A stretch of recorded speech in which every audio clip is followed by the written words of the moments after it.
Hi friends, ನಮಸ್ತೆ ಎಲ್ರಿಗೂ. ಇವತ್ತು ಮಡಿಕೆ ಕಾಳು ಉತ್ತರ ಕರ್ನಾಟಕದ ಕಡೆ ಸಿಗುತ್ತಿದ್ದು ಮಡಿಕೆ ಕಾಳು ಅಂತ. ಅದರದ್ದು ಪಲ್ಯ ಮಾಡ್ತೀನಿ ನೋಡಿ. ಅಂದರೆ ಅದು ಬೆಳಗ್ಗೆ ಎದ್ದ ತಕ್ಷಣ ನೆನೆ ಇಟ್ಟು ರಾತ್ರಿ ಪಾತ್ರೆಯಲ್ಲೇ ಮುಚ್ಚಿಟ್ರೆ ಸಾಕು, ಮೊಳಕೆ ಬರುತ್ತೆ. ನೋಡಿ ಹತ್ತಿರದಿಂದ ತೋರಿಸ್ತೀನಿ. ಈ ಥರ ತುಂಬ ಚೆನ್ನಾಗಿ ಬಂದಿದೆ ನೋಡಿ ಮೊಳಕೆ. ರಾತ್ರಿ ಪಾತ್ರೆಯಲ್ಲಿ ಮುಚ್ಚಿಟ್ಟಿದ್ದೆ, ನೀನು ಬೆಳಗ್ಗೆ ನೆನೆ ಇಟ್ಟು ರಾತ್ರಿ ಮುಚ್ಚಿಟ್ಟೆ ಪಾತ್ರೆಯಲ್ಲೇ. ಎಷ್ಟು ಚೆನ್ನಾಗಿ ಸ್ವಲ್ಪ ಸ್ವಲ್ಪ ಮೊಳಕೆ ಬಂದಿದೆ ನೋಡಿ. ಇಷ್ಟು ಮೊಳಕೆ ಬಂದರೆ ಸಾಕ್ರಿ. ಇದ್ರದ್ದು ಪಲ್ಯ ಮಾಡ್ತೀನಿ ನೋಡಿ. ಫಸ್ಟು ಒಂದು ಈರುಳ್ಳಿ ಮೆಣಸಿನ್ಕಾಯಿಗೆ ಬೇಯೋಕ್ಕೆ ಇಷ್ಟು ಸ್ವಲ್ಪ ಎಣ್ಣೆ ಆದರೆ ಸಾಕು. ಇಷ್ಟು ಎಣ್ಣೆಯಿಂದ ಸ್ವಲ್ಪ ಸಾಕಿಷ್ಟು ನೋಡಿ. ಎಣ್ಣೆ ಕಾದಿದೆ, ಸಾಸಿವೆ ಹಾಕಿದ್ದೆ,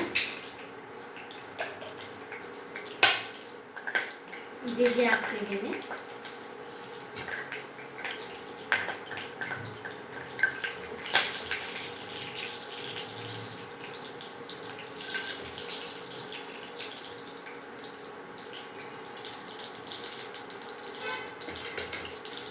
ನೋಡಿ ಸಿಡಿತಾ ಇದೆ ಸಾಸಿವೆ ಜೀರಿಗೆ.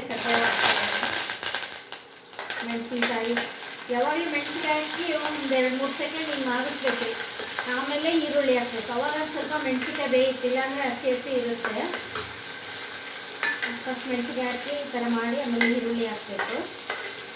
ಇದು ಸ್ವಲ್ಪ ಮಾಡಿದ್ಮೇಲೆ ಟೊಮೊಟೊ ಹಾಕಬೇಕು. ಇದನ್ನು ಅಷ್ಟೇ ಒಂದು 2 ಸಲ ಮಾಡಬೇಕು. ಮಾಡಿದ್ಮೇಲೆ ಟೊಮೊಟೊ ಹಾಕಬೇಕು. ಟೊಮೊಟೊನ ಹಾಕಿದೆ. ಇದು ಮಾಡಿದ್ಮೇಲೆ ಇದು ಮಡಿಕೆ ಕಾಳು ನೋಡಿ ಎಷ್ಟು ಚೆನ್ನಾಗಿ ಮೊಳಕೆ ಬಂದಿದೆ. ಕೆಲವರು ಬಟ್ಟೆಯಲ್ಲಿ ಕಟ್ತಾರೆ, ಬಟ್ಟೆಯಲ್ಲಿ ಕಟ್ಟೋದೇನು ಬೇಕಿಲ್ಲ ರೀ. ನೋಡಿ ನಾನು ಪಾತ್ರೆಯಲ್ಲೇ ನೆನೆ ಇಟ್ಟು ಮುಚ್ಚಿಟ್ಟಿದ್ದೀನಿ, ಎಷ್ಟು ಚೆನ್ನಾಗಿ ಬಂದಿದೆ ಕಾಳು. ನೋಡಿ ಒಗ್ಗರಣೆ ಮಾಡಿದೆ. ಇದು ಮೊಳಕೆ ಕಾಳು ಹಾಕ್ತಿದ್ದೀನಿ.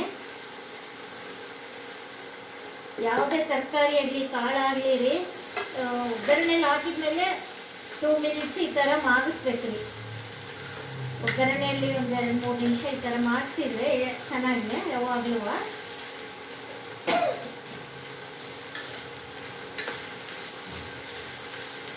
ಆಮೇಲೆ ಹಸಿ ಕೊಬ್ಬರಿ ಹಾಕ್ತಾ ಇದ್ದೀನಿ ನೋಡಿ. ನಾನು ಐಸ್ ಬಾಕ್ಸಲ್ಲಿ ತುರಿದಿಟ್ಕೊಂಡ್ಬಿಟ್ಟಿರ್ತೀನಿ, ಅದರಿಂದ ಈ ಥರ ಗಟ್ಟಿಯಾಗಿದೆ. ಪರವಾಗಿಲ್ಲ, ಇದು ಬಿಸಿ ಆದರೆ ಮತ್ತೆ ಇದು ಹಾಗೆ ಆಗುತ್ತೆ. ತಕ್ಷಣಕ್ಕೆ ಎಲ್ಲ ಬೆಳಗ್ಗೆ ಆಗಲ್ಲ ಅಂತ ಒಂದಿಷ್ಟು ತುರಿದಿಟ್ಕೊಂಡ್ಬಿಟ್ಟಿರ್ತೀನಿ ನಾನು. ಆಮೇಲೆ ಈ ಕಡೆಗೆ ಬೇಗ ಪಲ್ಯ ಆಗಲಿ ಅಂತೇಳಿ ಈ ಕಡೆ ಬಿಸಿನೀರು ಕಾಸಿಟ್ಕೊಂಡಿದ್ದು ಕೆಟಲಲ್ಲಿ ನೋಡಿ. ಸ್ವಲ್ಪ ಮೇಲೆ ನಿಲ್ಲಂಗೆ ಹಾಕಿದ್ರೆ ಆಯಿತು. ಕಾಳಿಗೆ ಬೇಯಬೇಕಲ್ಲ,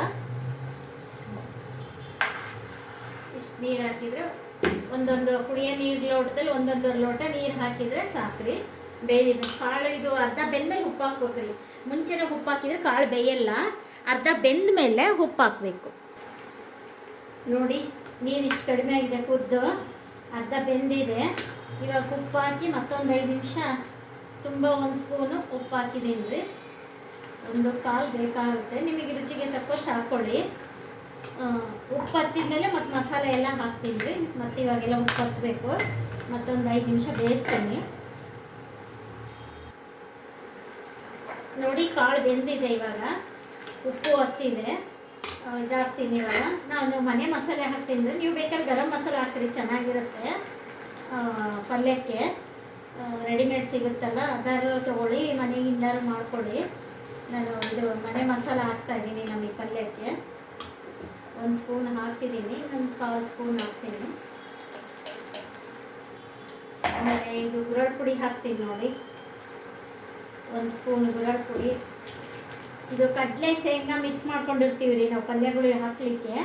2 ಮಿಕ್ಸ್ ಕಡಲೆ ಶೇಂಗಾ. ಇದು 1-2 ಸ್ಪೂನ್ ಹಾಕ್ತೀನಿ. ಇಷ್ಟೇ ನೋಡಿ, ಪಲ್ಯ ಎಷ್ಟು ಈಸಿ ಆಯಿತು.